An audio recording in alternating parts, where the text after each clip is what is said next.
Tell me briefly how the gutter season is starting off for you this particular year. It's good. I mean, I'm in Connecticut. We get cold and wet, sometimes snow and rain. We've been rainy. It's been wet. It's been wet for a couple of years now, which is good. It's making the phone ring. We usually seasonably or like February, I wouldn't say crickets, but near crickets. If we do a couple of jobs a week, that's kind of our pace. So we're a little busier than normal. It's been That's wet. good. Yeah. So, we're changing things up. We're realigning and building systems and switching labor force even. We have some happening here. So, and then I'm completely slammed and pulled away from everything often. So, I would say status quo. We're having a decent February. January was busy enough. But I have high hopes. We're doing, even on the marketing side. So like for us, it's lead gen, it's web design and websites and not one, multiple, really running some heavy duty strategy on SEO and organic results from web stuff. So we have all of that underway. The problem is we're immersed in software build, and so it's just not enough time. I could justify more staffers, but then I run the curve on training them, and that pulls me away. So I mean, we're highly hopeful on the year. We have some really strong marketing concepts that will bring in more lead results, and then we know our numbers on appointment setting and closing ratio. So we'll kill it. And away we go. We just moved. Let me ask you this. Yeah, I was going to say, you just moved. Have you, do you feel like, you're kind of back to being on level ground? I know there's always several months of finding out of where you place shelves at work for, clearances and pathways and stuff. But overall, do you feel pretty good? Like you're settled? Kind of. I mean, I'm a realist that we basically set up the shelves, and I have a feeling once March, April comes around, I'm going to probably tear it down and do a little bit of a reorg, a little redo. That's what I did about 90 days, 4 months in. I was like, thrown together. The space we're in is a lot smaller than the one we were at. I mean, we had about 2,000 more square feet there, and a lot of it was open floor space, and I could live without it, but we are packed in here a little tighter. The location is better. The situation is better. We had a real terrible landlord. I mean, I could tell you some crazy stories about real estate with this guy. What a I didn't want to leave, but I had to because I was getting jerked around, and I don't. What do they call him out there? A real wop? Oh, this guy's not a WAP. He's a different species, and he owns the world. This guy, he's the power player, power broker. He's the president of this giant commercial real estate firm, and that's who I get to deal with. He personally owns this unit. It's not even the business. This is on his personal portfolio, and he's just was extracting every dollar from the building, wouldn't do repairs on a leaky roof, robbed money from me on an assessment, a roof assessment. He didn't give the association. I found out through the grapevine. I called him out on it. And then all of a sudden, I'm like, you knew that he never paid the association $1. Actually, I could go on forever. Let's not talk about that. Yeah. Okay. I got next question for you. You said it's been extremely wet. You are going to be introducing someone, my man. Got your hands down the road. Yes. Shout out to you. Yep. And then Fred, and then Cameron came out and visited. We've talked a lot about that, but that all stems from you and my relationship with you.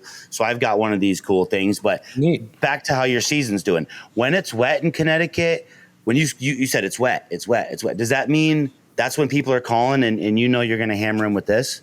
Yeah, I mean, you guys know if you want to scale, and there's some guys out there that are doing strictly rain gutter. God bless, they kill it. These guys, and they expand in that dimension. For me, I didn't want to grow outwardly, territory-wise per se. I wanted to really focus on my hyper-local area that has the biggest homes, the highest net worth type folks. Yeah. And then I wanted to handle and cater to all of their water and rain issue needs. So top down, roofing, rain gutters, and then drainage. I'm very selective on roofs. I don't do high volume with roofs.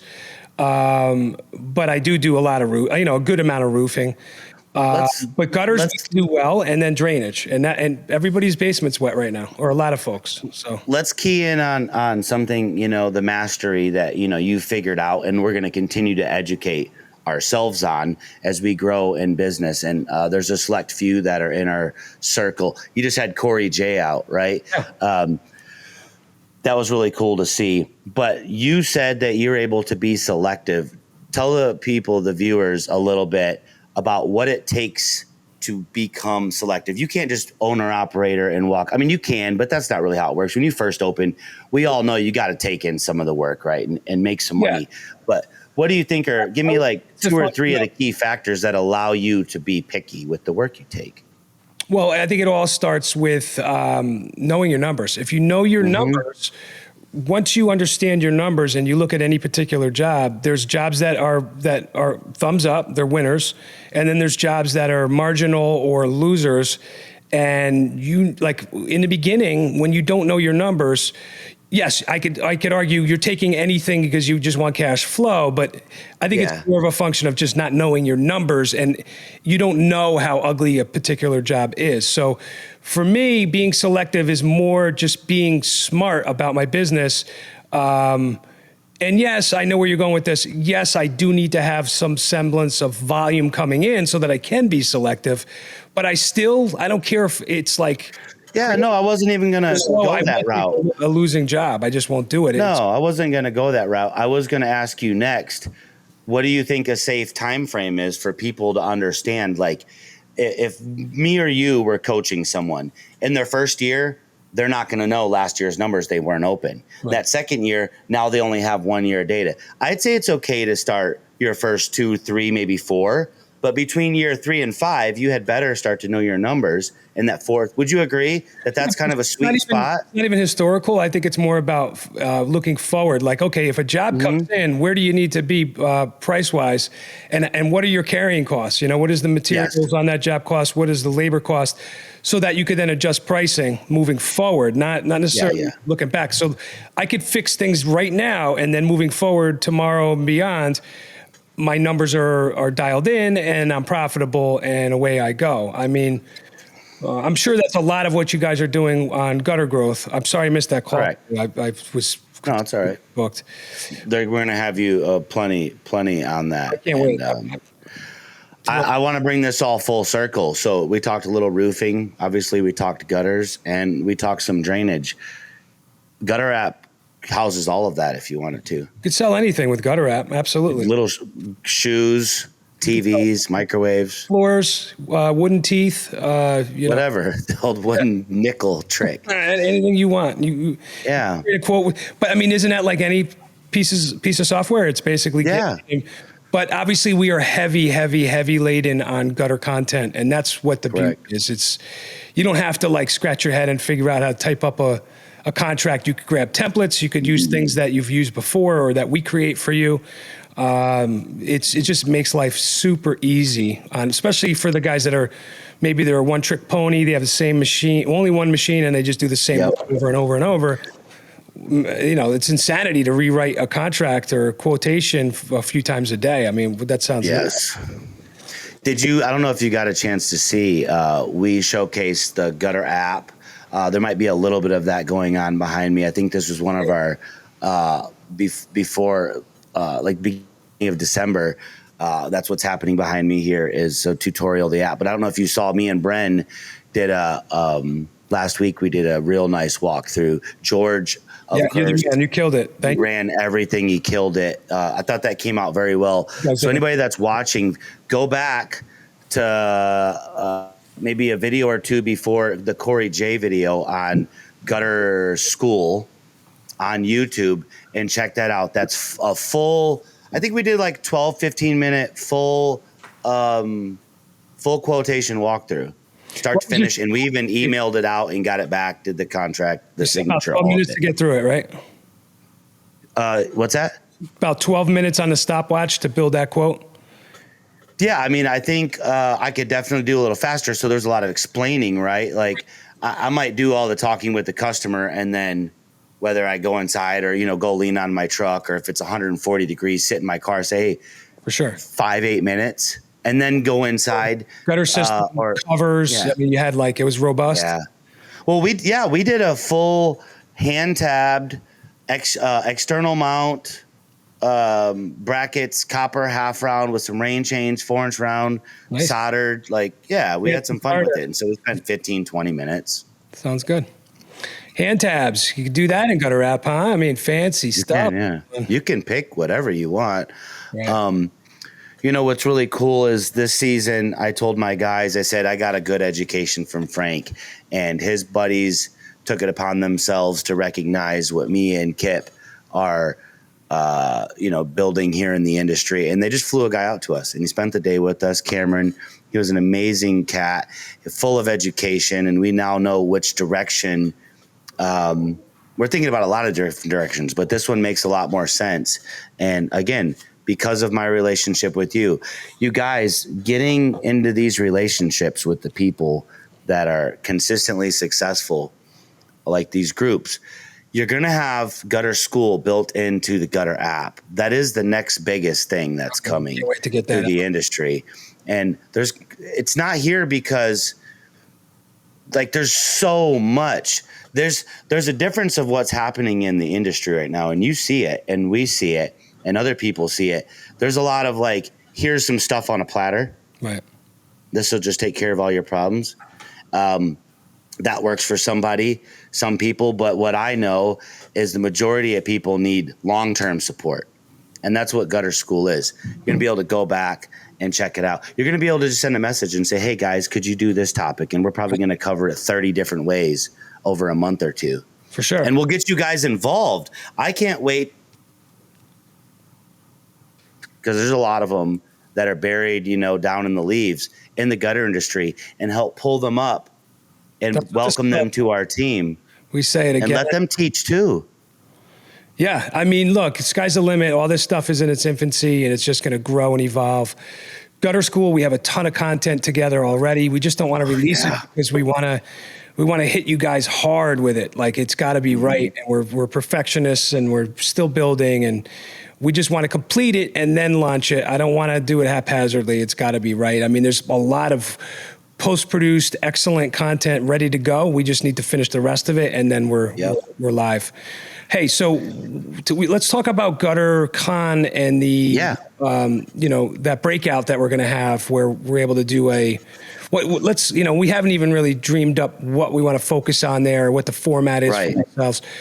What do you think? What do you think's best? Some sort of Q&A, or shout out, show of hands. We'll go around the room, Q&A, or run a demo, or what do you think? Well, I think we've chosen 11 to 12 on Saturday. No, it's Saturday. Even though we're gonna be going full blast the whole time, but I believe that's our spot. Don't hold me to it. We'll do a bit right when we get that all kind of figured out. We're trying to figure out what's best for everybody, because we want to make sure that you guys are going to be able to understand the value. I think a Q&A is always necessary, because instead of us controlling the narrative, the crowd, we can fill in the gaps, right? Yep. What are they curious about? And we have the answers to all your questions. There's not going to be any I don't know. We didn't think of that. Frank thought of everything. And George and his back team just maestroed it all. Mm-hmm. And again, this is still in its infancy, and it's mature enough that it's ready to go. Well, it sounds simple, but at the end of the day, it's just software, and this is a long play for us. We're trying to make a community-based application here, where we take the feedback, go back to R&D, and pump out more features, and then do it again and again and again. So, it's users that are on, give us the feedback. We're just coming out of that light beta right now. We're already making a whole handful of changes immediately. Traditional credit card processing is, I don't know, a week away, thereabouts. So you just are nervous. There's trepidation about zero merchant fee processing. Some of you are like that. You just don't want to do it. You don't want to hit the customer for it. I get it. You don't have to. You could do. We'll give you that option. The same thing with Android. That's underway, but we are still ironing out a few kinks before we go full bore. We think we'll have Android within 3 months. So, it's just the way you develop software. You have to build one platform first, iron out all the bugs, do a beta, get some feedback, make some edits, then put the effort into going to the next platform, iOS to Android in this case. And then it doesn't matter what you use for tablet or phone. You could share with your other staffers, and George could be on an Apple device, I could be on Android, and it doesn't matter. We're sharing data real time. So those are just scratch the surface add-ons that we're working on. But with beta, you put out something that is baseline, you get it to some semblance of where and look, we're building nice quotes and template contracts and e-signatures and approvals and credit cards. Like, it all works.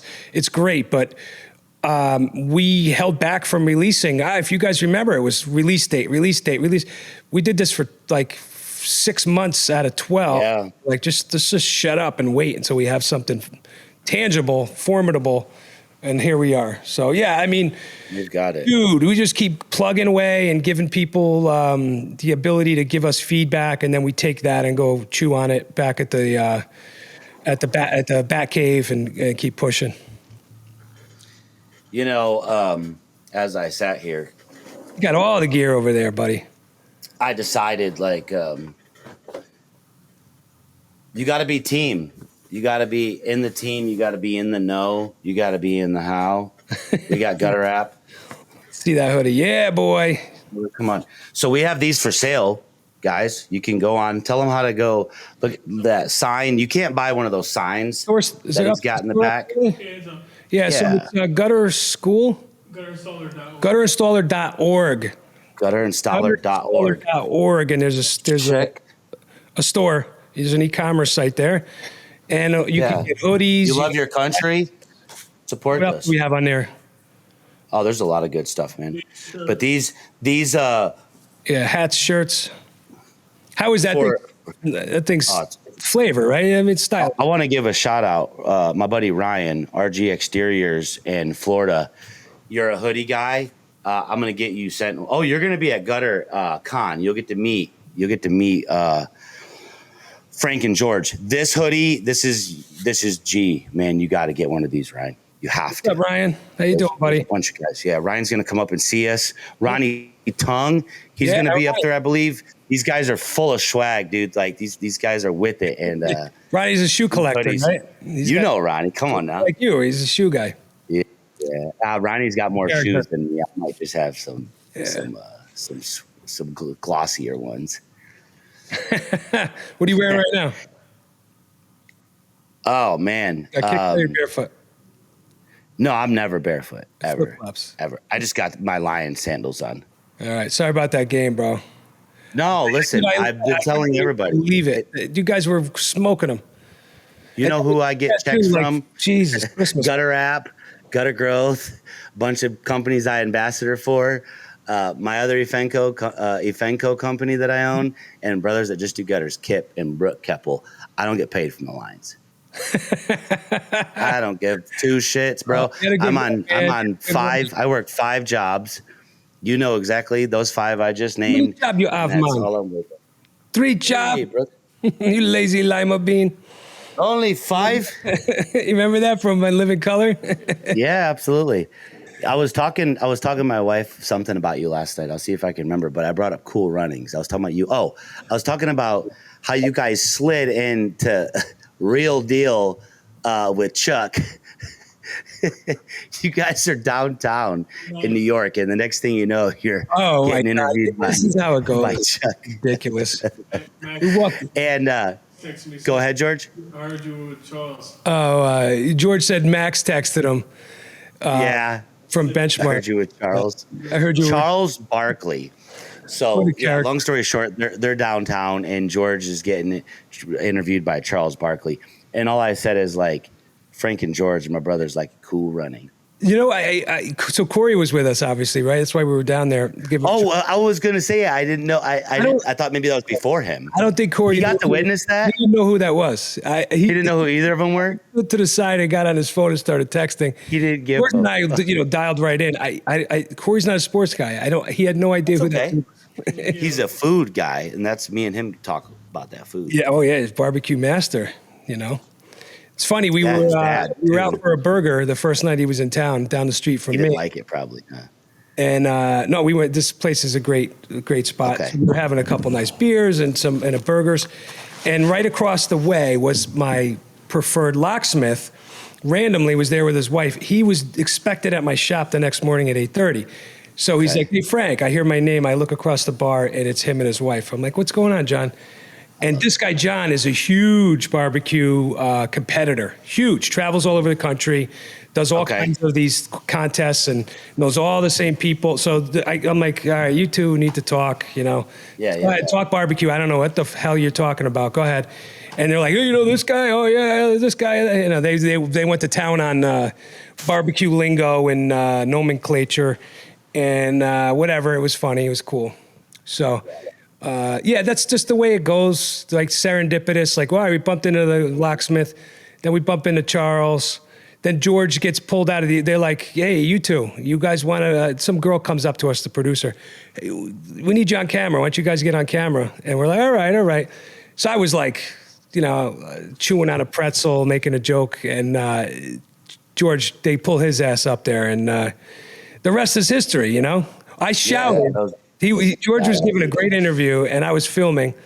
And like at the end, it's an inside joke with George and I go, incredible. Just once I go, incredible. And this little tiny guy, this little security dude, like rolled on me. He's like, sir. I'm like, standing on the street in Manhattan, bro. Like you're not gonna touch me. You're not the boss of me, bro. I'm doing me, bro. I'm shouting incredible because this is incredible right now.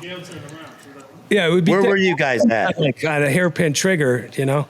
We were. Where was that at? I'm familiar with New York, so I'm just curious. Like Hudson Yard. It's the west side. Hudson Yard. Yeah. It's south of Hell's Kitchen and the Garment District. It's on the west side. Yep. Down, you know, where were we? In the low 40s? No, low 40s. 30s. 30s. After the Intrepid. Yeah. Okay. It's called Hudson Yards. It's very famous now. There's a statue. In fact, it'll pop up on our next podcast. It's called The Vessel. Very big buzz around it. First of all, it's beautiful. It's a spectacle. It's just like, I don't know, 20-story statue basically, but it's stairs and stairs. But a lot of people are jumping off the damn thing and killing themselves. Is that what they're doing now? Yeah, a lot of people did it. So they shut it. You can't go inside of it anymore, but you could look at it. So right outside of there is really cool. There's the high-rise building called the Peak. Well, at the top, it's called the Peak. And then a restaurant called the Edge. So it's the Edge, and above it is the Peak. We went to the bar in the Peak. The Edge has this big glass floor observatory where you can go way out on the edge of the building and look down and see the skyline. But the weather was bad. So we get out there, you know, I had to prepay and everything. And I'm like, we're going. Well, you can, you know, dispute and try to get your money back. I'm like, try. I'm not trying. We're here. We're going upstairs. Yeah. So really cool. Like one of these like super crazy elevators with basically TVs all around you. And there's a show shooting you up to the 100 and whatever floor. Wow. It gets you up there in 50 seconds and there's a whole display. And then you get upstairs and I mean, the staff is unbelievable. There's people everywhere that work there and they're like corralling you and shepherding you and walking you through this thing. And it's a whole thing. Very neat area that they put together. You know, I guess it's kind of a tourist attraction, but then there's definitely people living in that building because they were sitting at the bar with us upstairs. We get out to the Edge, and it's just straight clouds. Like we're in rain clouds, cumulus clouds, basically.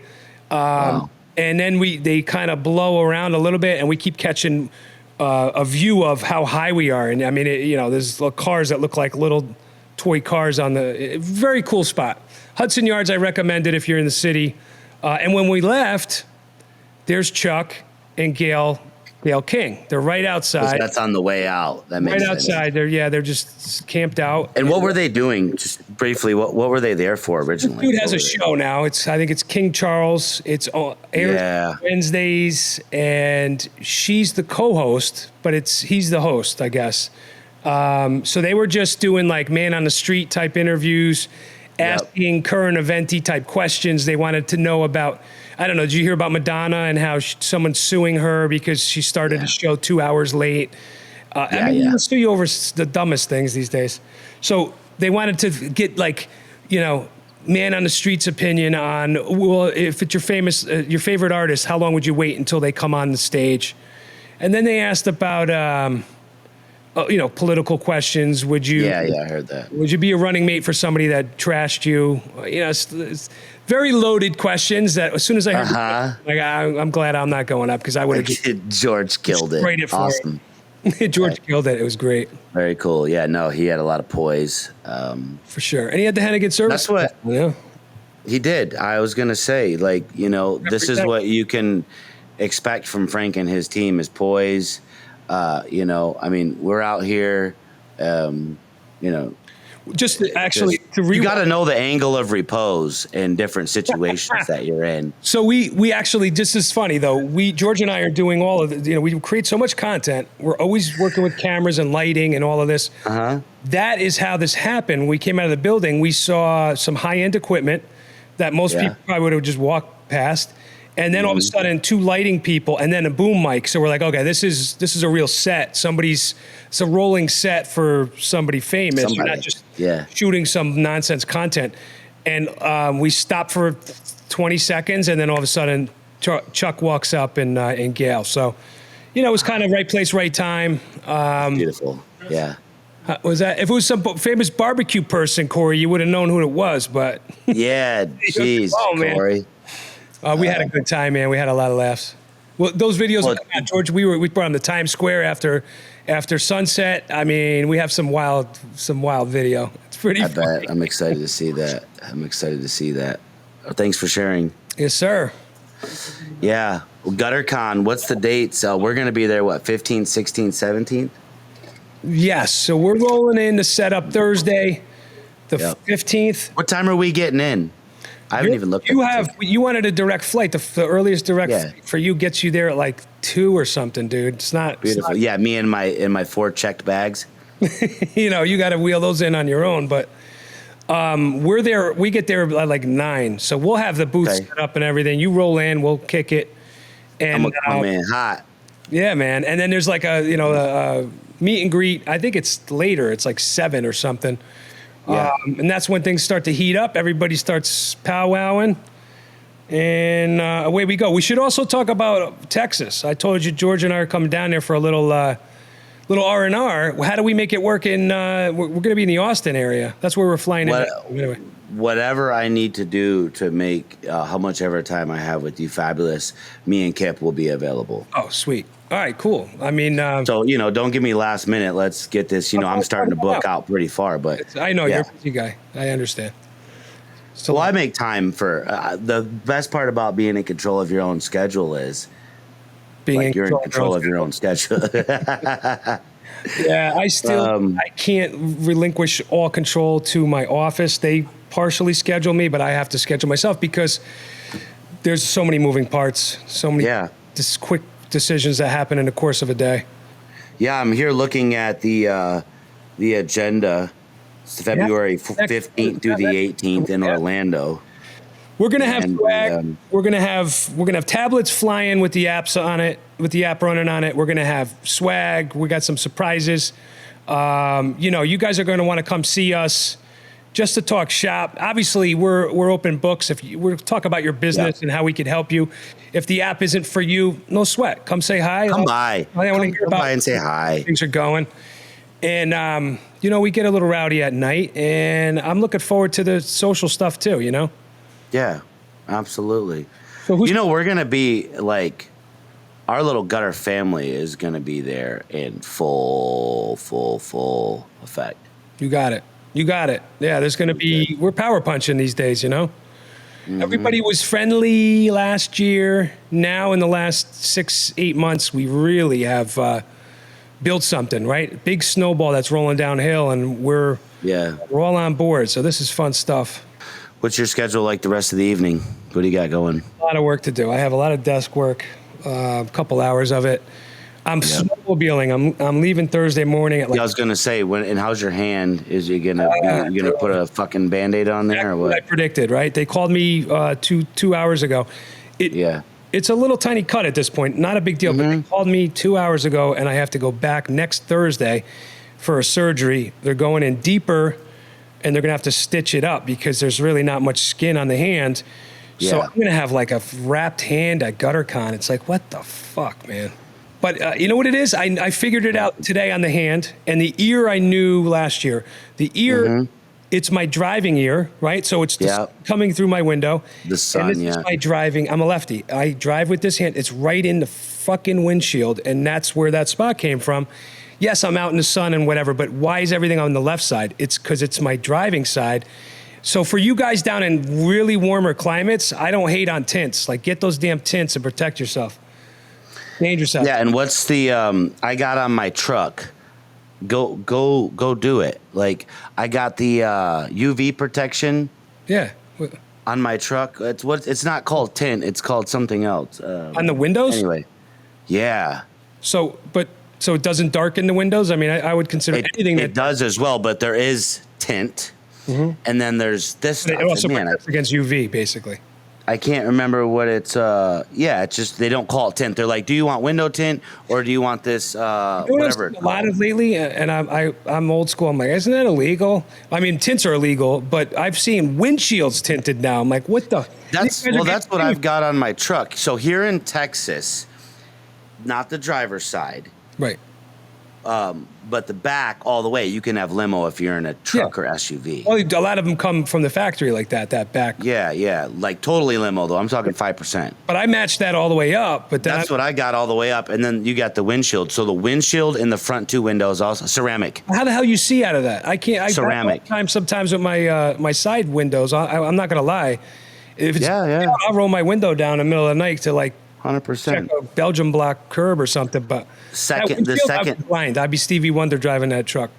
Yeah, the second thing is in my truck, it's got rear view lights that come off of the rear view, right? So it lights up the whole side, and then in the back, you can switch out those bulbs, that are above. What are you pushing? You driving a Dodge? Ram, sir. Yeah. Ram. Yeah. Ram, sorry. Yeah. Sorry. Yeah. Yeah, you can change out those, man, and so it just blasts and lights up everything. Right. It's amazing what an LED bulb could do these days. It changes a lot. Yeah. It's amazing what the GutterApp is going to do for the gutter industry. We appreciate you guys listening to us. We're doing this for the industry. It's all out of love, and it's made by guys that have been in the industry for more than 4 years or 5 years. Or like, this is something that has been rolling around Frank's brain for a long time, and I'm super excited just to be a part of the tail end of this thing. And why don't you guys come check us out? Yeah, we're tired of talking about it. Come see it. Let us show it to you. Touch it, feel it. Let us let you drive it. Sit down, talk to us for a bit. I mean, a picture says 1,000 words. We could show you demos till we're blue in the face, but nothing like real time. Seeing it firsthand and operating it. So any of you guys brave enough to make it out to GutterCon, make sure you come say hello and make friends. And we're looking forward to meeting you. We're excited. You guys can look for me on this Gutter School channel. I'm going to put out at least 3 or 4 more videos. Frank's probably going to be pretty busy doing stuff, but I'll be with George and look for me just to give you guys a couple more short tours of the app personally. So stay tuned. I love Short tours of the app. We'll talk to you tomorrow, right? Our normal. Yes, sir. Absolutely. Cycle. Much love, and thank you. Thank you for your time. God bless. Anytime, brother. Thanks, George.